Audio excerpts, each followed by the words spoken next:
자, 이 시간 다 같이 자리에 일어나서 하나님 말씀 함께 보겠습니다. 사무엘상 17장 44절에서 47절 말씀 한 절씩 교독하겠습니다. 조금 불편해도 일어나셔서 말씀을 함께 받들어 읽겠습니다. 44절부터 47절까지 한 절씩 교독합니다. 또 그 블레셋 사람이 다윗에게 이르되 내게로 오라. 내가 내 살을 공중의 날짐승들과 그의 짐승들에게 주리라 하니 이에 다윗이 그 블레셋 사람에게 이르되 너는 칼과 창과 방패를 가지고 내게로 오라. 나는 네가 도전한 이스라엘 군대의 하나님 곧 왕의 주의 이름으로 내게 오라. 이날 주께서 너를 내 손에 넘겨주시리니 내가 너를 쳐서 내게서 내 머리를 취하고 또 이날 블레셋 사람들 군대의 사체를 공중의 날 짐승들과 땅의 들짐승들에게 주어 이스라엘의 하나님이 계신 줄 온 땅이 알게 하겠고 또 주께서 하느냐 참으로 구원하지 아니하심을 이 모인 온 우리가 알게 하리라. 전쟁은 주께 속한 것인즉 그분께서 너희를 우리 손에 넘겨주시리라 하니라. 아멘. 아버지 하나님 감사합니다. 이 복되고 귀한 또 하나님 귀한 예배를 우리들에게 허락하여 주셔서 감사를 드리고 이렇게 함께 모여서 또 저희들 귀한 또 예배를 드릴 수 있는 또 장소를 허락해 주셔서 감사를 드립니다. 이 시간 정말 주님을 사랑하는 주의 백성들이 한자리에 모였습니다. 말씀을 통해서 저희들을 가르쳐 주시고 저희들이 이 영적으로 타락한 이 세상 가운데 오직 주의 말씀 붙들고 주의 이름으로 승리할 수 있는 은혜가 있게 하여 주시옵소서. 예수님의 이름으로 기도를 드립니다. 아멘. 자리에 앉으시겠습니다. 오늘은 사무엘상 17장 44절부터 47절까지 말씀 통해서 영적 전쟁에서 이기려면 이라는 제목으로 함께 말씀을 나누도록 하겠습니다. 오늘 우리 본문은 우리가 전반적으로 다 읽지는 않았습니다만은 우리가 너무나도 잘 아는 다윗과 골리앗의 싸움이다 라고 볼 수가 있습니다. 사실 다윗과 골리앗의 싸움은 누가 봐도 게임이 안 되는 그러한 싸움이라 할 수 있죠. 다윗의 경우에는 당시 20세 미만의 청소년에 불과했고 그가 골리앗을 맞서 싸우러 나아갈 때에는 갑옷이나 무기 하나 없이 우리가 아는 것처럼 물맷돌 하나만 들고 나아가게 됩니다. 그에 반해 골리앗은 성경 말씀에 의하면 그의 키가 6큐빗 반이다 라고 되어 있습니다. 6큐빗 반, 2m 90. 가늠이 안 오시죠?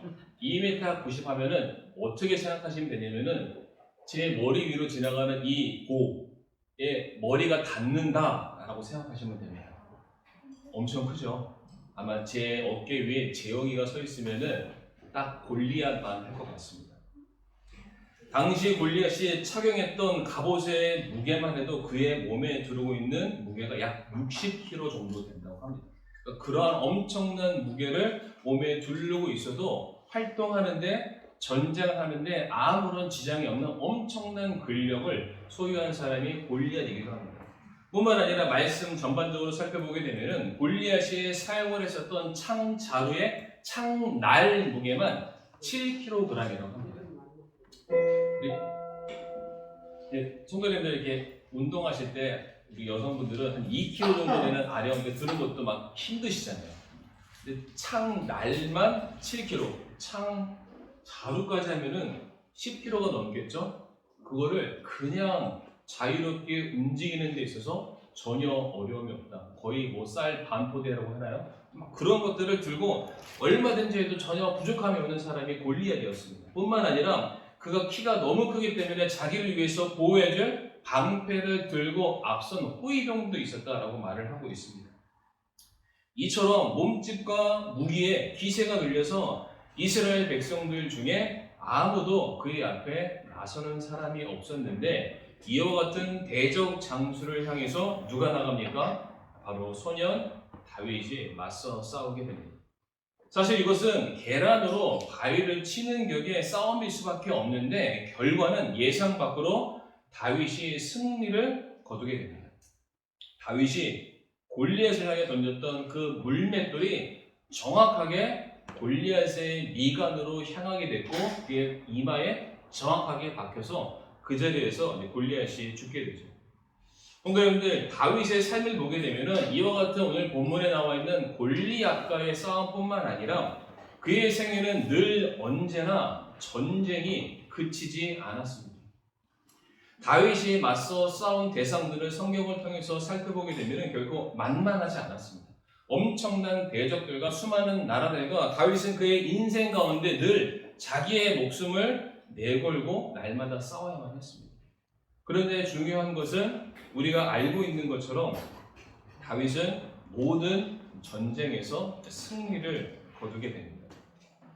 다윗의 삶만 전쟁의 연속이었냐? 저는 그렇지 않다고 생각합니다. 이 자리에 앉아 계시는 우리 성도님들도 하루하루가 전쟁과도 같은 삶, 그렇게 살고 계시지 않습니까? 우리 학생들은 입시 전쟁 가운데 살아가고 있습니다. 좋은 대학을 가기 위해서, 좋은 성적을 받기 위해서 지금도 치열하게 나름대로 그들의 입장에서 전쟁을 하며 살아가고 있고요.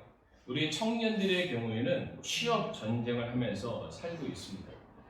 예전 같으면은 대학교를 나오면은 그냥 좋은 회사에서 다 이렇게 데려가고 그랬었는데 요즘은 대학원도 나와야 되고요.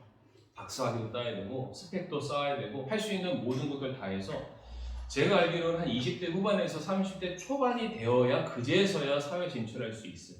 굉장히 힘든 취업 전쟁 가운데 우리 청년들이 살아가고 있습니다.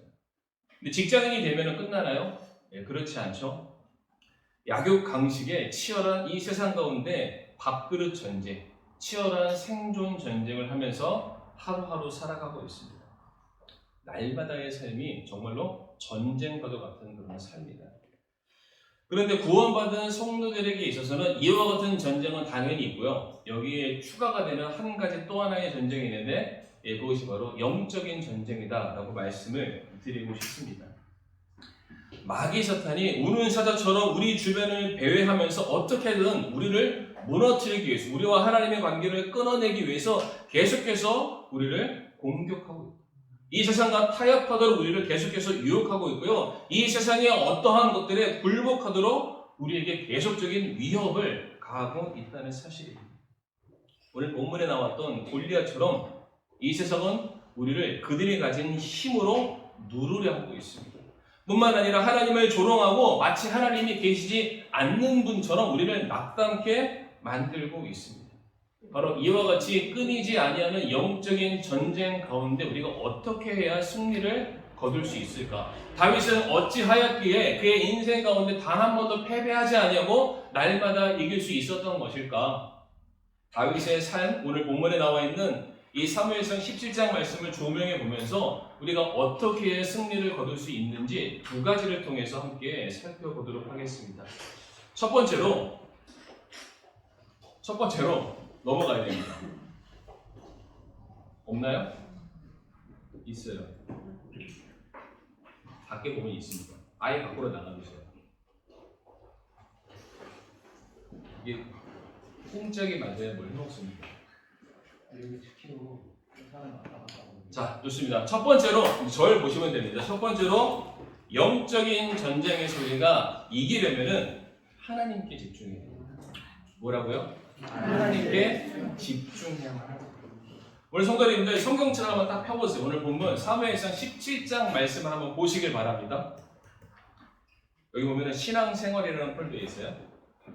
17장 말씀 보게 되면은 골리앗을 마주하고 있었던 이스라엘 백성들의 심리적인 상태를 저희가 확인할 수 있는데 11절 말씀 한번 봐보세요. 17장 11절 말씀 보게 되면은 이스라엘 백성들이 골리앗이 하는 말을 듣고 그들이 두려워했다라고 기록되어 있습니다. 그리고 이어지는 사무엘상 17장 24절의 말씀을 보게 되면은 이스라엘 모든 백성들, 군인들이죠. 그들이 골리앗을 쳐다보기만 해도 두려워했다라고 말하고 있습니다.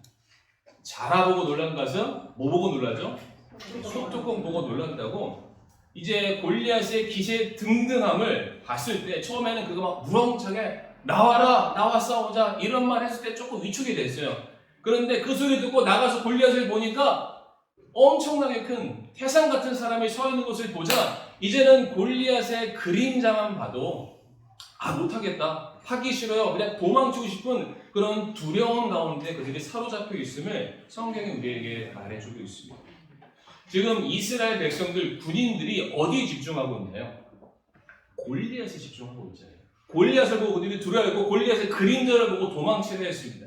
이스라엘 백성들이 현재 집중하고 있는 것은 골리앗. 무엇에 집중하고 있냐? 그들은 문제 자체에 지금 집중을 하고 있습니다. 그 문제를 보니까 내 힘으로는 이길 수가 없는 거예요. 앞에서도 스펙을 말씀드렸지만은 이만한 사람과 제가 싸워서 이길 수 있는 방법이 어디에 있겠어요? 없죠. 그냥 스스로가 낙심된 거예요. 낙담된 거예요. 그냥 스스로가 나는 이길 수 없어. 나는 이 사람과 전쟁에서 나는 싸워서 내가 이길 만한 능력이 나에게 없어. 스스로가 낙담해 버리게 되었습니다. 그랬을 때 바로 이 사람들을 향해서 한 사람이 혜성처럼 등장하는데 바로 오늘 본문의 다윗입니다. 다윗이 사울 왕에게 찾아가게 되죠. 사울 왕에게 찾아가서 오늘 본문 32절 말씀 보게 되면은 사울에게 말하되, 다윗이 사울에게 고하되 그로 인하여, 그가 누굴까요? 골리앗이죠. 골리앗으로 인하여 아무도 낙담하지 말게 하소서라고 되어 있습니다. 지금 다윗이 사울이라는 스피커를 통해서 모든 이스라엘 백성들에게 전하고 싶은 한 가지 메시지가 있었던 거예요. 뭐였냐? 이스라엘 백성들아, 그로 인하여, 골리앗으로 인하여 낙심해서는 안 됩니다. 마음을 내려서는 안 됩니다. 문제만 봐서는 절대로 안 됩니다. 라고 지금 말을 하고 있습니다. 재미난 게 여기서 낙담이라는 이 단어가 실제로 원어 정확하게 똑같은 의미로 번역을 했습니다. 이 낙담이라는 뜻이 원어에서도 마음을 내려놓다. 그러니까 이렇게 돼버렸는데 내가 뭐 어떻게 하겠어? 될 대로 되라지 낙담인 거예요. 근데 낙담이라는 단어, 우리나라 말 사전을 찾아보니까 무슨 뜻이냐면은 너무 놀라고 감당할 수 없어서 간이 떨어졌다. 근데 그런 거 느껴보신 적 있나요? 간 떨어지신 적 있으시나요? 있으시면은 병원 가셔야 됩니다. 완전히 이스라엘 백성들이 자기가 처한 상황에 이미 그냥 끝났다, 종지부를 찍어버린 거예요.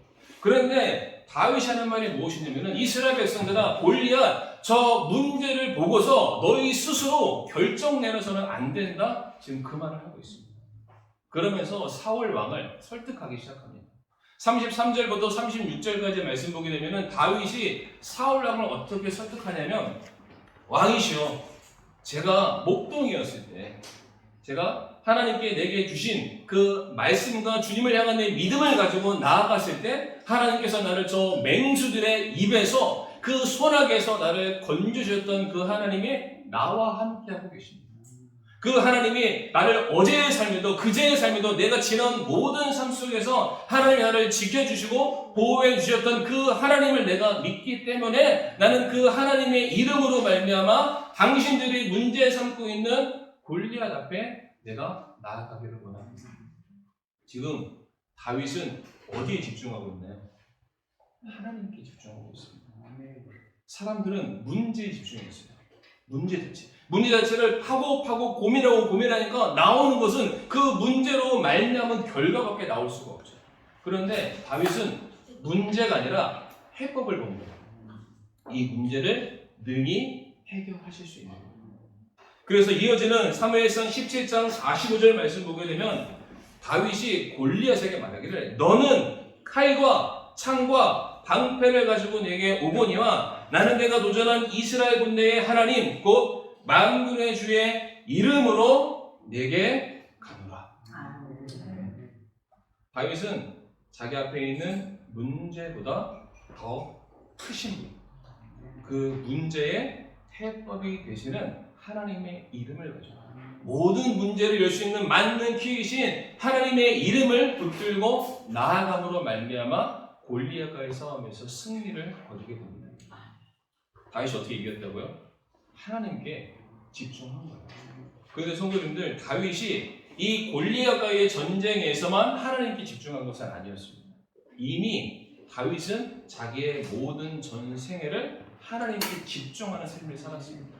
저희가 지금 17장 말씀을 봤는데 바로 그 앞에 있는 16장은 어떠한 사건이 나오냐면은 드디어 다윗이 이스라엘의 왕으로 기름 부음을 받는 사건이 기록되어 있습니다.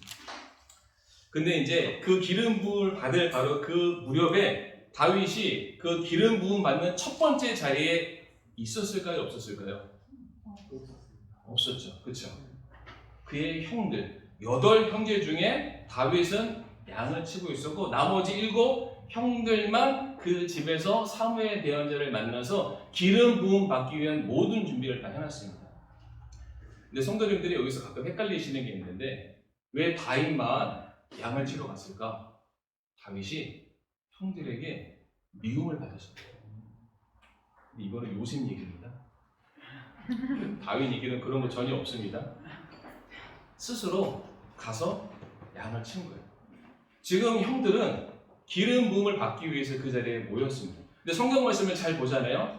사무엘 대언자가 하나님의 어떤 음성을 듣고 나서 갑자기 이새의 집에 달려가서 하나님의 말씀이 내게 임했고 너희 가정에 왕이 온다고 하니까 내가 지금이라도 당장 너희 아들들에게 기름을 부어야 되겠다 이렇게 말하지 않습니다. 먼저 하나님의 말씀이 사무엘에게 왔고 사무엘이 이새에게 전달합니다.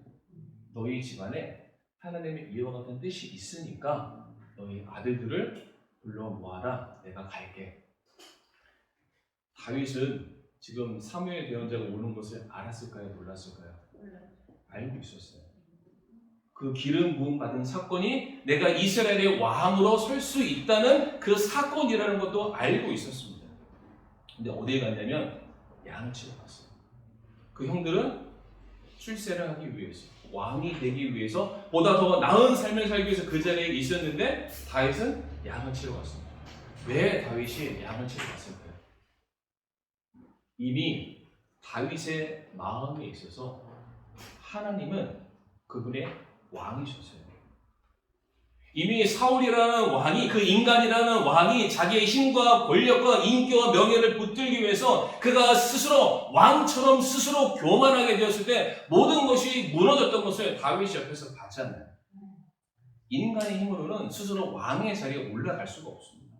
모든 권력을 주시는 분은 하나님이시고 하나님의 뜻에 의해서 사람이 세워지기도 하고 폐위가 되기도 합니다. 그것을 너무 잘 알았기 때문에 다윗은 굳이 그 자리에 안 가고요.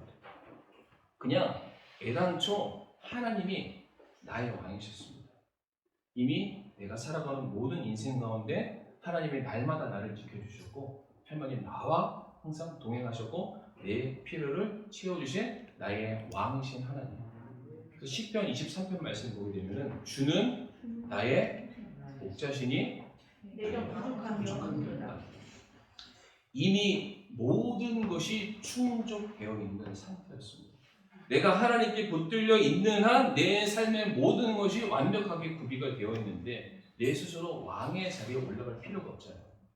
이때 사무엘 대언자가 그 형들의 외모만 보고 잘생겼다, 멋있다, 키 크다, 듬직하다 그 자리에서 기름을 부으려 했습니다. 그랬을 때 사무엘상 16장 7절 말씀 보게 되면 하나님께서 사무엘 대언자의 그 행위를 막아서십니다. 그러면서 뭐라고 얘기하시냐면은 주께서 사무엘에게 이르시되 그의 용모나 키의 크기를 보지 말라. 내가 이미 그를 버렸노라.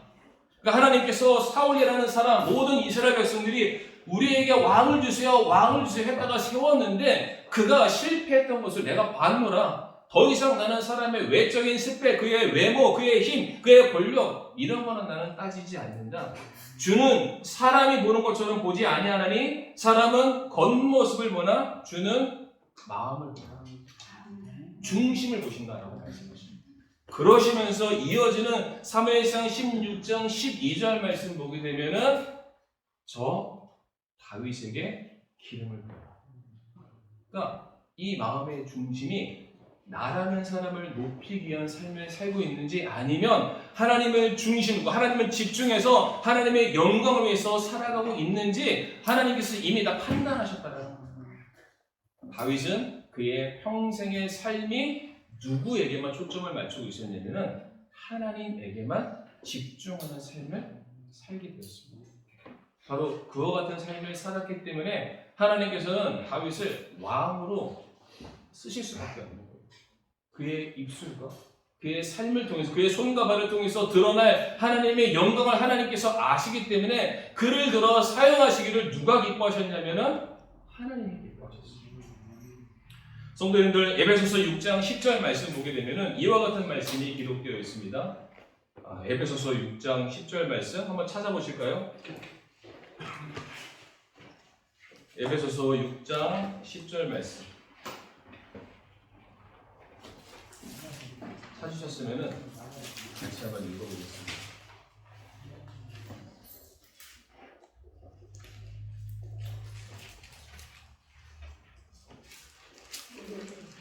같이 읽겠습니다. 시작. 끝으로 내 형제들아 주 안에서와 그분의 강력한 권능 안에서 강건한 자가 되라. 아멘. 형제들아, 성도들아, 너희는 이기는 자가 되라. 너희는 승리하는 자가 되라. 라고 말씀을 하시는데 그와 같은 승리와 이김이 어디 안에서만 가능하냐면은 주 안에서만 가능하다. 우리 하나님께 붙들려 있을 때, 우리가 하나님께 집중하고 있을 때 하나님께서 그런 나에게 능력을 주시고 감당할 만한 힘을 주시고 나를 들어 사용하심으로 말미암아 놀라운 승리를 허락하시겠다 약속하고 계십니다. 그러므로 우리 사랑하는 성도님들, 우리가 반드시 기억해야 될 것이 무엇이냐면은 나에게 능력이 있는 것이 아니라 하나님 안에 능력이 있고요, 하나님의 손 안에 승리가 달려 있음을 우리 성도님들 믿으시기를 바랍니다. 나 자신만 보고 나 자신만 믿고 살아가면은 날마다 넘어질 수밖에 없죠. 우리가 어제 세운 계획들 우리가 그대로 다 살았나요? 그렇지 못합니다. 근데 하나님께서는 이미 영원 전부터 영원까지 모든 계획들을 다 이루어 놓으셨고요. 그리고 그것을 지금도 하나둘씩 완성해 나가고 계십니다. 혹시 성경 맨 마지막 장, 마지막 절, 마지막 단어가 뭔지 아십니까? 아멘. 아멘으로 끝납니다. 아멘의 참된 뜻이 무엇이냐면은 하나님은 신실하신 분이시기 때문에 그 말씀하신 것을 이루신다는 뜻이 있습니다. 왜 우리가 하나님을 신뢰해야 될까요? 왜 우리가 하나님께 집중해야만 할까요?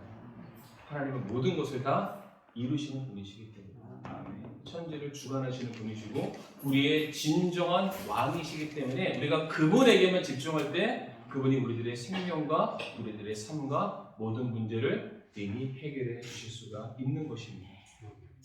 두 번째로 우리가 영적인 전쟁에서 이기려면 우리에게 필요한 것이 무엇이냐면 바로 신앙 훈련에 집중해야만 합니다. 어디에 집중해야 된다고요?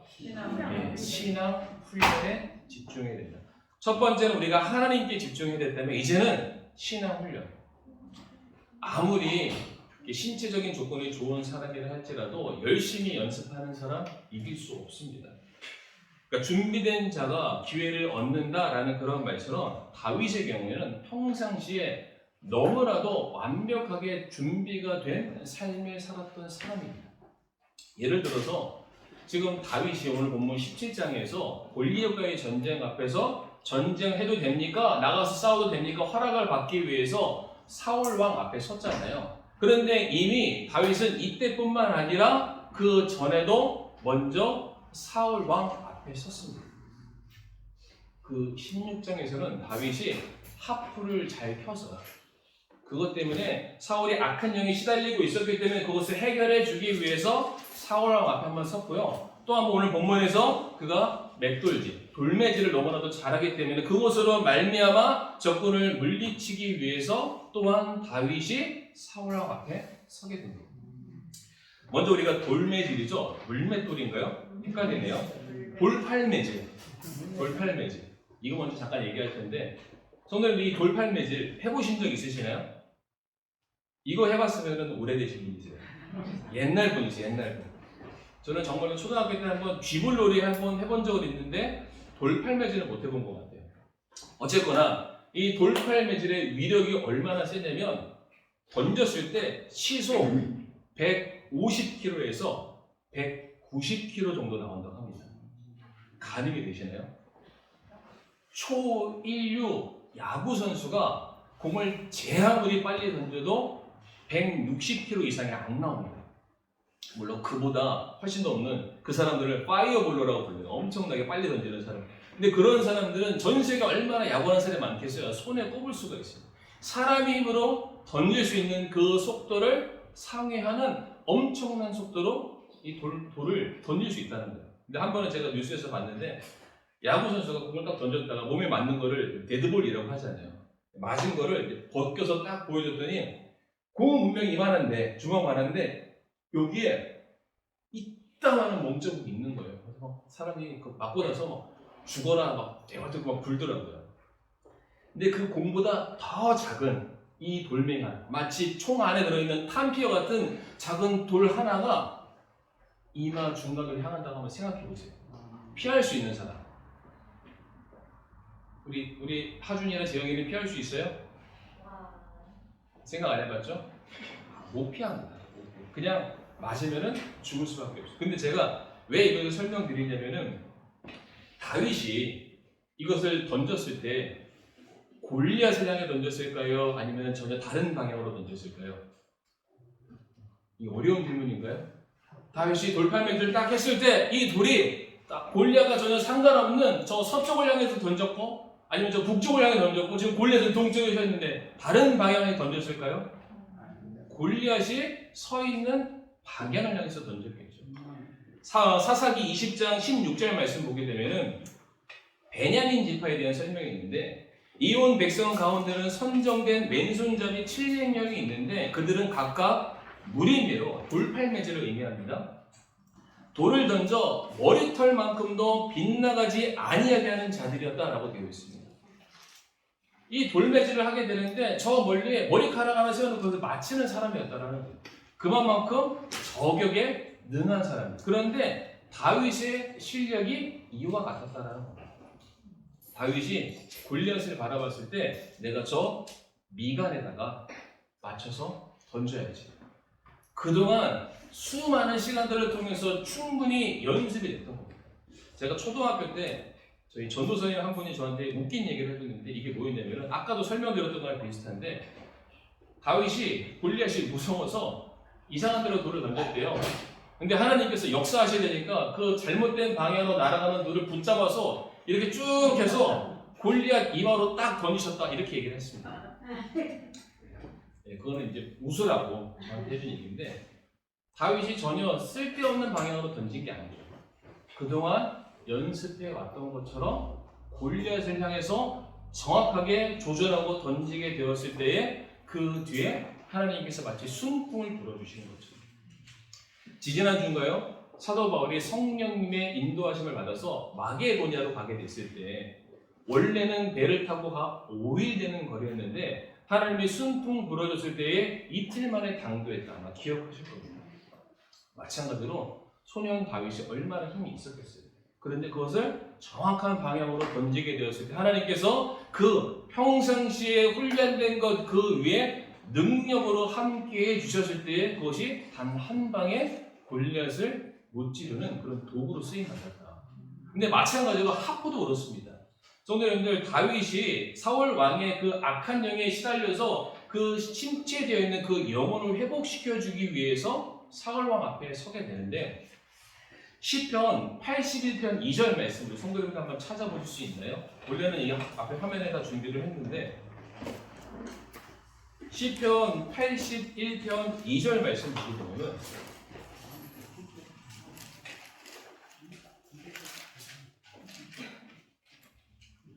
사울 왕이 단순히 다윗이 연주를 잘 한다고 악기를 잘 다룬다고 부르는 게 아니었습니다.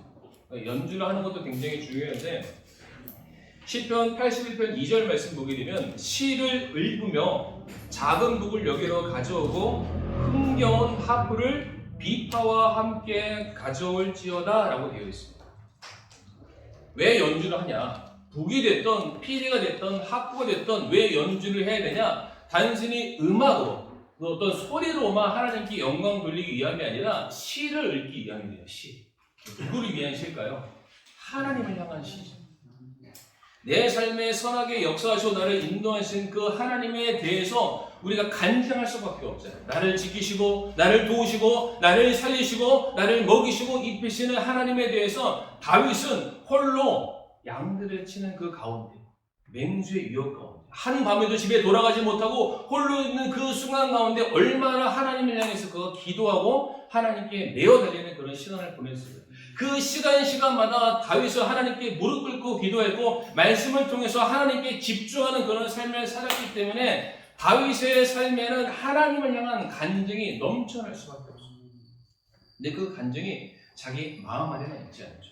성도님들, 너무 기쁜 일이 있고 너무 감사한 일이 있으면은 사람들에게 찾아가서 말하고 싶잖아요. 나도 모르게 딱 터져 나오잖아요. 맛있는 음식 주면은 나도 모르게 와 맛있다 이런 말이 나오는 것처럼 다윗은 자신이 경험한 하나님에 대해서 절대로 감출 수가 없었어요. 그러니까 내가 있는 그 자리에서 하나님을 찬양하는 거예요.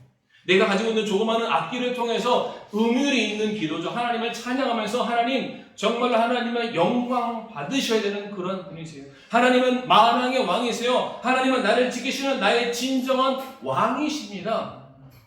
이와 같은 간증이 이제는 연주를 통해서 들려지게 된 거죠. 성도의 정말로 귀한 신앙 고백이 다윗의 입술을 통해서 계속해서 터져 나오는 그 일들을 다른 사람들이 다 아는 거예요. 야, 다윗의 삶을 보니까 하나님이 항상 드러나고 하나님께서 그를 지키시고 보호하시니까 그의 모든 삶의 문제가 다 해결되네. 나도 그 찬양 한번 들어보자라는 겁니다. 그 간증 한번 들어보자는 거예요. 그래서 다윗이 사울 왕 앞에 가게 된 것입니다. 신앙 생활이 끝이 없었던 거예요. 날마다 하나님을 붙들고 하나님께 집중하는 삶을 통해서 그것이 내 신앙의 간증으로 찬양으로 기도로 드러나게 되었을 때 드디어 다윗이 누구 앞에 서게 되냐면은 왕 앞에 서게 된 것입니다. 잠언 22장 29절 말씀 보게 되면 자기 업무에 부지런한 사람을 내가 보느냐 그는 왕들 앞에 설 것이요 천한 자들 앞에 서지 않는다. 하나님께서 누구를 사용하시냐면 부지런한 사람을 쓰십니다. 부지런하다는 게 단순히 뭘 열심히 한다는 게 아니라 내게 주어진 은혜를 그냥 숨기고 감추는 것이 아니라 그것을 계속해서 드러내고 강화시키고 내 것으로 만들려고 애쓰는 자들. 사랑하는 성도님들, 하나님께서는 저와 성도님들이 이 땅에서 영적인 전쟁을 싸움에 있어서 그 싸움이라는 걸 이미 알고 계세요. 그런데 그 전쟁에서 이길 수 있는 도구를 이미 다 우리에게 주셨습니다. 에베소서 6장 11절 말씀 보게 되면 너무나도 잘 아는 말씀인데요. 너희가 마귀의 관계들을 능히 대적하며 서기 위해서 하나님의 전신갑주를 입으라 라고 말씀하십니다. 잘하시는 말씀이죠. 근데 입으라가 무슨 뜻이냐면 그냥 한 번 입고 마는 게 아니래요. 지속해서 입는 거예요. 익숙해질 때까지 마치 내 몸과 혼연일체 하나가 될 정도로 입어야 된다. 오늘 사무엘상 17장 얘기를 하고 있으니까 다윗이 골리앗 앞에 나가서 싸움을 했을 때에 그 몸을 보고 사울 왕이 다윗에게 뭘 하나 주려고 했어요. 자기가 입고 있던 갑옷을 주려 했는데 다윗이 뭐라고 얘기하냐면은 내게 익숙하지 않기 때문에 내가 그것을 사용하지 않겠습니다. 자기에게 익숙한 것을 들고 나아가서 싸움에서 이기게 됩니다. 하나님께서 저와 성도님들에게 무엇을 주셨냐면요, 진리의 허리띠를 주셨고요, 의의 흉갑을 주셨고, 화평의 복음을 예비한 신을 주셨고, 믿음의 방패를 주셨고, 구원의 투구 성령의 검, 하나님의 귀한 말씀을 우리에게 주셨습니다. 그 말씀 끝에 보게 되면 이 모든 것들 통해서 기도와 간구로 하나님께 나아갈지어다 라고 우리에게 명령을 하고 계십니다. 이미 하나님께서는 저와 성도님들이 얼마든지 이 죄악 많은 세상 가운데 하나님의 자녀로 구분될 수 있는, 승리할 수 있는 수많은 도구들을 다 우리에게 주셨습니다. 다만 우리가 그것을 사용을 어떻게 하느냐, 익숙하게 하느냐, 날마다 내 손에 익도록 내 것을 놓지 않느냐. 우리가 느헤미야 얼마 전에 함께 말씀을 봤는데 느헤미야의 경우에는 그 왕이 너 무슨 일이냐? 라고 물었을 때 그 찰나와 같은 그 짧은 순간이죠. 제가 그래서 무슨 일이세요? 딱 물어봤는데 그 짧은 시간에 기도했다라고 되어 있어요. 이 얘기는 이미 기도가 그의 삶에 배어 나왔다라는 뜻이죠. 예수님께서도 공생의 사역 가운데 어떻게 하셨나요? 습관을 쫓아서 하나님께 기도하셨다라고 되어 있고요. 다니엘의 경우에도 하루 3번 정해진 시간에 습관에 맞춰서 그가 하나님께 기도했다라고 되어 있습니다. 그냥 자기가 가지고 있는 것이 전부가 아니었죠. 내가 가지고 있는 것을 더욱더 강력하게 훈련하고 내 것으로 만드는 시간들을 갖게 되었다는 사실입니다. 시편 1편 2절 말씀 보게 되면 다윗은 내일의 삶을 하나님께 기도로 주야로 하나님을 묵상했다라고 되어 있습니다.